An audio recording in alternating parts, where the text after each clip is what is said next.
America ने Israel को $7 billion से ज्यादा की कीमत के नए हथियार देने का ऐलान किया है।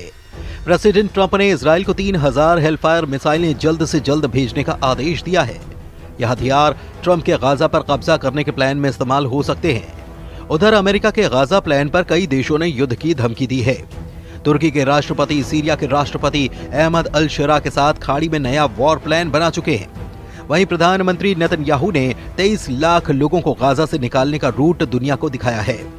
ट्रंप के फैसले शॉकिंग होते हैं, दुश्मनों से 100 कदम आगे के होते हैं। जब सब कुछ सही लगने लगता है तब सुपर पावर असली रंग में आता है। खाड़ी के शांत पड़े खंडहर और बियाबान को बारूद से पाटने का नया दौर शुरू हो चुका है। इस बार इजराइल के कितने भी दुश्मन सामने हों, फर्क नहीं पड़ेगा।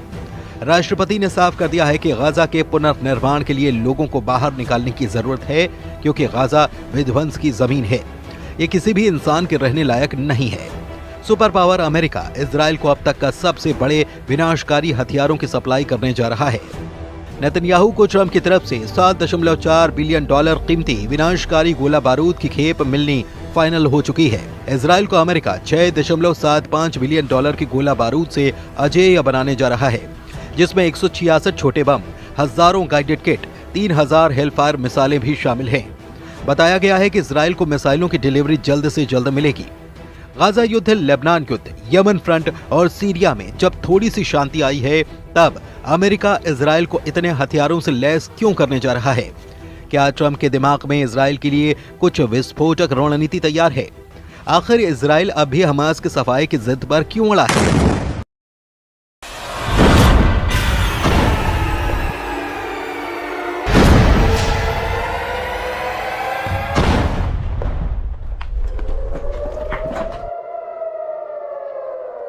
नेतन्याहू का मिशन नकबा क्या है?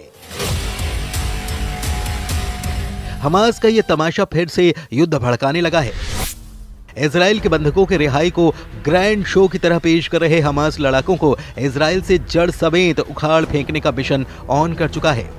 इजराइल की सेना हमास और सभी फिलिस्तीनियों को गाजा से मार भगाने का रोड मैप बना चुकी है।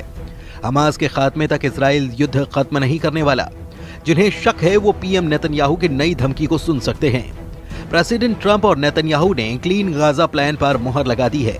इंतजार इस बात का हो रहा है कि कौन कौन सा देश ट्रंप के ऑपरेशन गाजा पर विरोध में युद्ध शुरू कर सकता है। फिलहाल जिन देशों ने ट्रंप और नेतन्याहू को वार्निंग दी है, उनके नाम भी जान लीजिए।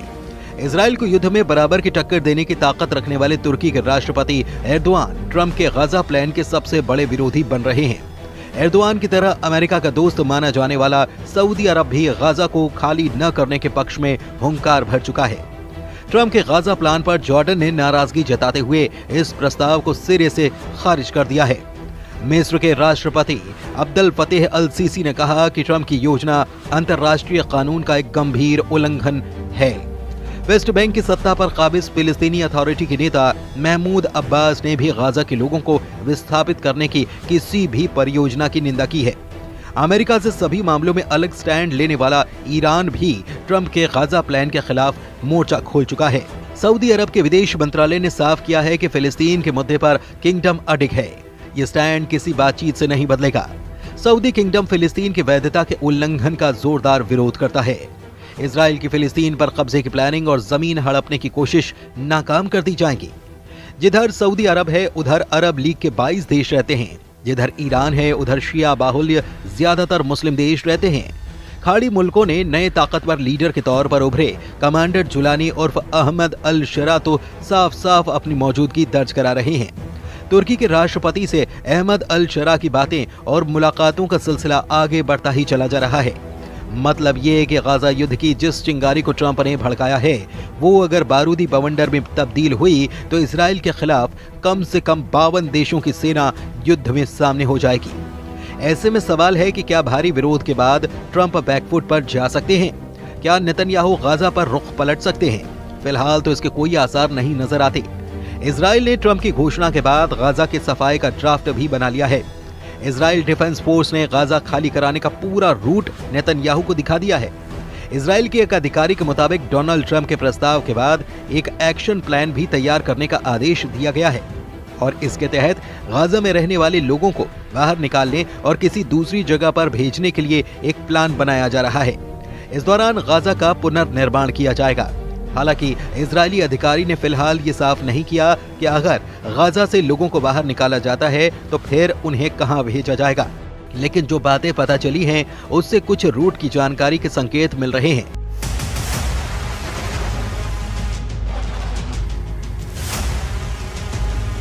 गाजा पट्टी और इजराइल के बीच 5 जमीनी क्रॉसिंग हैं। शुरुआती योजना के मुताबिक इन 5 पॉइंट से गाजा पट्टी के लोगों को बाहर निकाला जाएगा। इसके बाद लोगों को बस से करीब 250 किलोमीटर दूर रेमन एयरपोर्ट या फिर अशदोद बंदरगाह तक ले जाया जाएगा। यहां पहुंचने के बाद फिलिस्तीनी नागरिकों को आगे किसी देश में भेजा जाएगा, लेकिन वो देश कौन सा होगा फिलहाल इसका खुलासा नहीं किया गया है।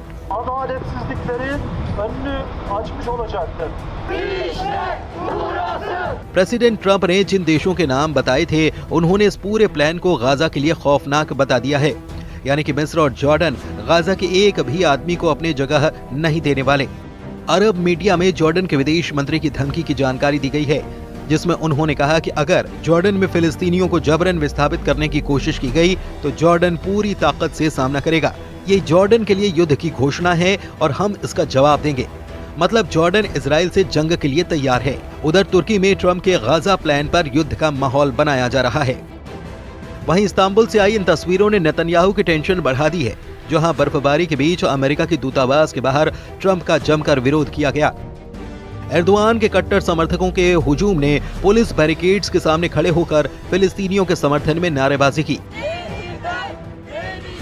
प्रदर्शनकारियों ने ट्रंप और नेतन्याहू के पोस्टर के साथ गाजा पट्टी के हक में आवाज बुलंद की। इससे पहले एर्दोआन और अहमद अल शरा की मीटिंग में भी ट्रंप के गाजा प्लान को लेकर चर्चा हो चुकी है। अल शरा से मीटिंग के बाद एर्दोआन ने अपनी खुशी का इजहार हर मसले पर एक दूसरे के साथ होने के ऐलान के साथ किया। यानी अगर ट्रंप और नेतन्याहू ने फुल प्रूफ तैयारी कर रखी है तो तुर्की और गाजा के हक में आवाज उठा रहे देश भी युद्ध से पीछे नहीं हटने वाले। ऐसे में गाजा का क्या होगा? 23 लाख लोगों का क्या होगा? क्या गाजा फिर से 1948 का नकबा झेलने जा रहा है? फिलहाल गाजा का हर आदमी अपने घर से बाहर है, अपने ही इलाके में शरणार्थी है। गाजा की 23 लाख की आबादी में से 90% लोग विस्थापित हैं। कौन किस हाल में रह रहा है ये तस्वीरें बखूबी बयां कर रही हैं। खान यूनिस के इलाके में हजारों लोग अस्थायी टेंट में रहने के लिए मजबूर हैं। तेज हवाएं और बारिश इन तंबुओं को उखाड़ती हैं, नुकसान पहुंचाती हैं, लेकिन लोग फिर जैसे तैसे मरम्मत करके उन्हीं में रहने के लिए मजबूर हैं। कई बार लोग रात भर नहीं सो पाते। युद्ध विराम के बाद भी बमबारी यहाँ बंद नहीं हुई। भूखमरी और मौसम की मार ने गाजा को मृत्यु लोक में तब्दील कर दिया है।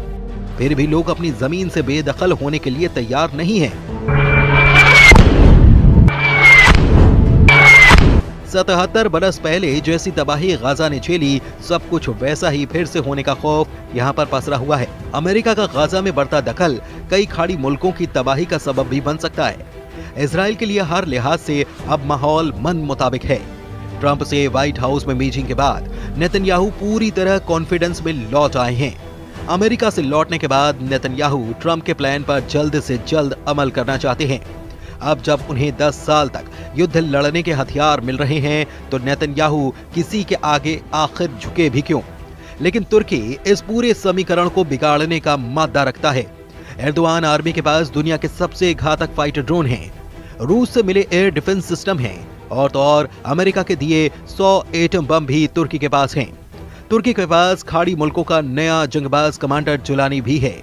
तुर्की ने इजराइल के खिलाफ युद्ध शुरू किया तो फिर अमेरिका को भी खाड़ी में सेना उतारनी पड़ जाएगी और फिर ऐसा बारूदी घमासान होगा जिसका खात्मा परमाणु धमाके के बाद ही मुमकिन हो सकता है।